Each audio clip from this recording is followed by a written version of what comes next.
gaur 50 urte betetzen dielako Josu Mujika hil zutenetik, urte gutxi batzuk badia dokumental hau eintzala, lantalde bat elkartu ginen Juan Mari Olaizolan gidaritzapean, eta familian eta lagunen eta bere komandoko kideen ekarpen ezinbestekokin dokumental hau osatzeko. Ikusiko dituzue lekukotasun pila bat eta Josu ezagutuko duzue, batzuk ezagutzen zenuten, baina guretzako adibidez lantaldean ibili gean gehienak 70ko hamarkadakoa gea, gu gea Josuren iloben adinekoak izan gea, ezagutzen genuen Josu simbolo bat zan guretzako, eta dokumental honek lagundu digu Josu pertsona eta ezuraragizko Josu ikusten eta familiaren mina ikusten.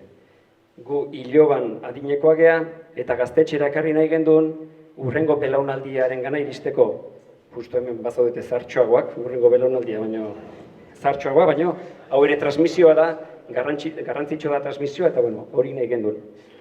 Hau dokumentalen gendunetik gaur egune aldatudan gauzatako bada Josu Mujikari Eusko Jaurlaritzak biktima izaera aitortu diola. Orain dela 50 urte poliziak atxilotu zezakenean Josu Mujika hiltzea erabakizula tiroz josita.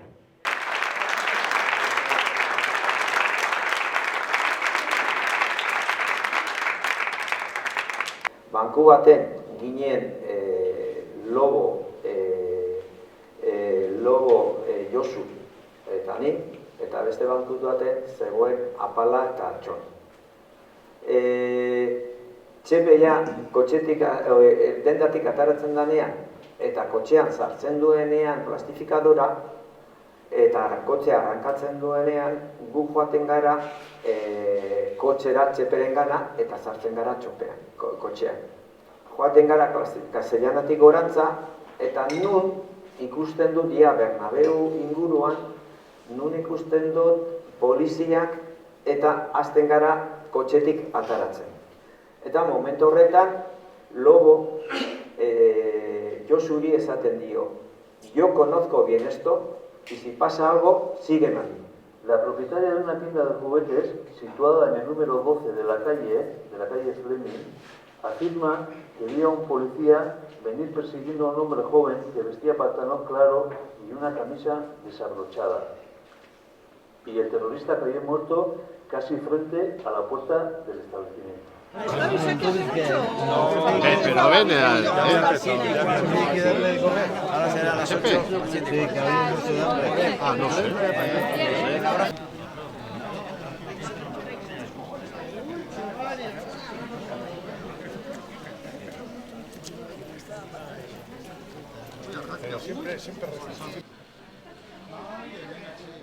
Vale, hortxe, Venga. Moitu baina ateatzeko behar du, ez dugu, kutxeran bat. Nola orain mende erdi justu, Madrilen zuten ez gaitu. Bosta markadaz bertsio faltsuek, naiz epaigabe epaitu. Gaur justiziak hitza hartuta, biktima aitortu zaitu. Josu Mujika aiestarani gaur 50 urte gertatu zitzaiona da horren adibide. Labur kontatuta, Madrilen beste 3 kiderekin zebilen, tartean El Lobo polizia infiltratua, polizia atzetik hasi zitzaien eta Josu bizkarrez hil zuten tiro zaparrada batekin. Saseta hil zen udarien aurrean, Mendizabal hil zaigu bakarri, baina biek daukate herri osoa, atzota gaur eien atzetik, Euskadirentzat hil diratan gorputzak arantzaz beterik. Arroadi kantauri itxasoa, daien betiko loak, betiko kantazak, geroari ez zaioko latuen. elizarrak ez direla itzaltzen, gure aurrek biharko ikastoletan eien izenak abestu ditzaten, herriarentzat biak hil baiziren.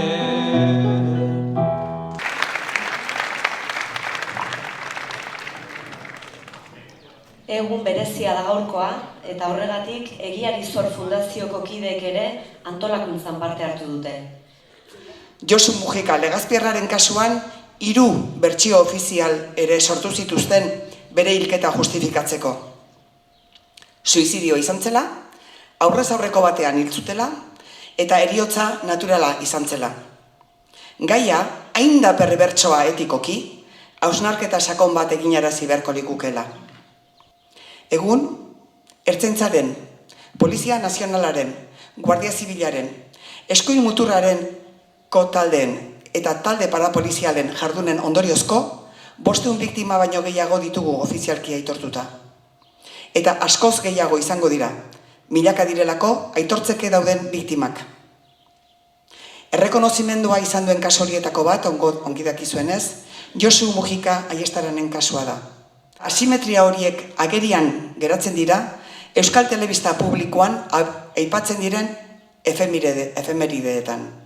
Oroitzapen ekitaldietan izaten den presentzia instituzionalean. Erakundeetatik bultzatutako ekitaldi ofizialetan.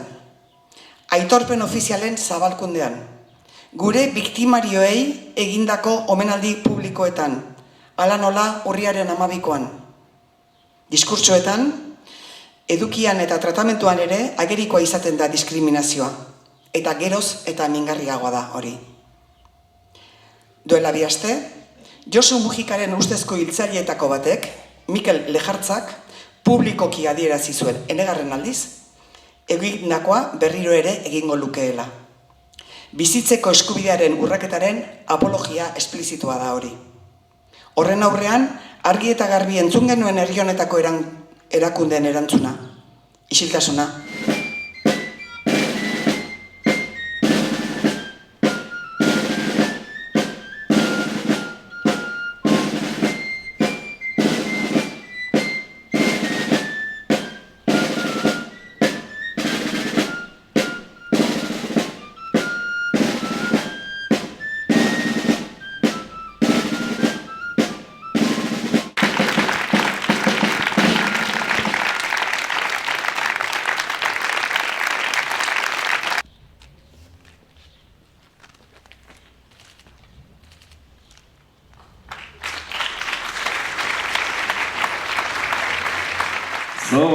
Zorionak zuri, zorionak beti, zorionak feliz, zorionak beti.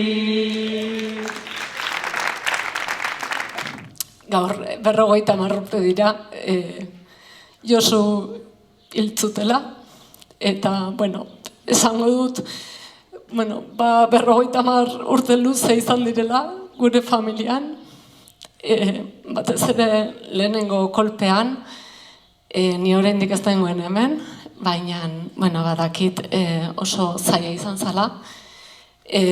Izan ere zuten sinisten ere, bea izango zenik, ez naiz bere ez izena entzun telebistan, beti pentsatu izan zuten urte terdian, agian bera etzala izango, eta hemen edozein xirriskutan ikusiko zutela berriro ere.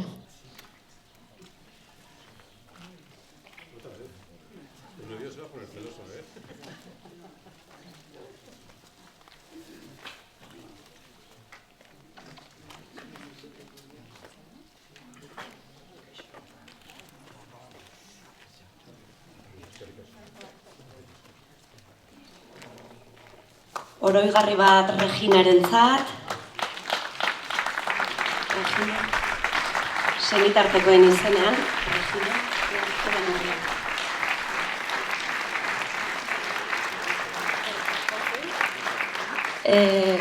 Montxe Valentziagarentzat, hementxe.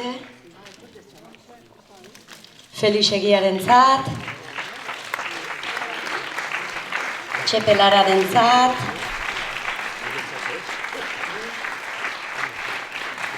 Antxon Gonzalezentzat,